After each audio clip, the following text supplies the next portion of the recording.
नमस्ते दोस्तों, आप सब कैसे हो। आशा करती हूँ आप सब लोग बहुत अच्छे होंगे। मैं एक गीत सुनाने जा रही हूँ, जैसे लगे कमेंट करके ज़रूर बताना, जो कि मेरे यहाँ शादी विवाह में गाया जाता है, विवाह गीत। लइके बढ़निया धाना अंगना बाहर आई हो, द्वारे पे जोगी एक ठाणे जी। लइके बढ़निया धाना अंगना बाहर आई हो, द्वारे पे जोगी एक ठाणे जी। जोगिया ही जिनकारा बाहिनी हो, जोगिया ही नी तोरा भाई जी। जब तू आया जोगी मोरा बीरन भाईया हो, देख भाई माया जी कई देश जी। जब तू आया जोगी मोरा बीरन भाईया हो, देख भाई माया जी कई देश जी। पहिनौ न मोरी बहिनी कुसुमर चुनरिया, सासु से ले आशीष जी। पहिरौ न मोरी बहिनी कुसुमर चुनरिया बहिनी, सासु से ले आशीष जी। दे तू न मोरी सासु मुख भरे आशीषवा सासु, दक्षिणा के जाबई बहिनी भाई जी।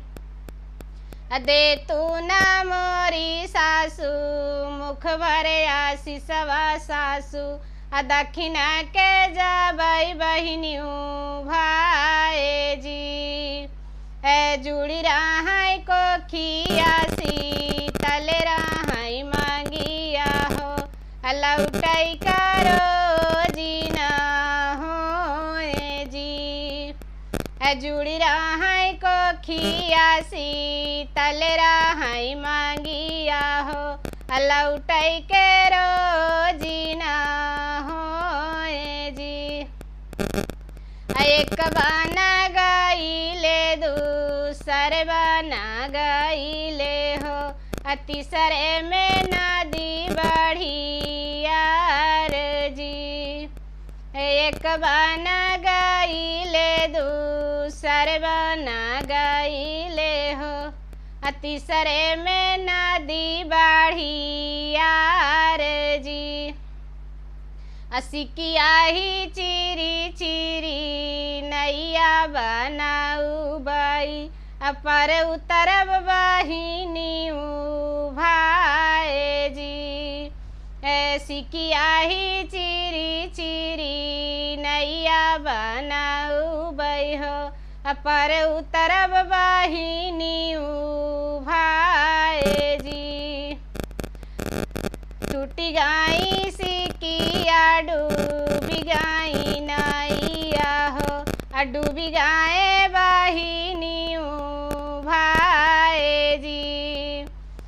टूटी गाई सिकिया डूबी गाई नैया हो, डूबी गाए बहिनी भाई जी। माया जौरो वहीं काल उना की जुनिया हो, सासु गोबरवा की जून जी। माया जौरो वहीं काल उना की जुनिया हो, सासु गोबरवा की जून जी।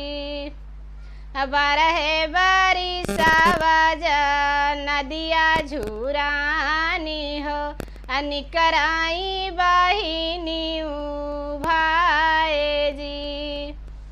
बरहे बरिसावा नदिया झुरानी हो, निकराई बहिनी भाई जी।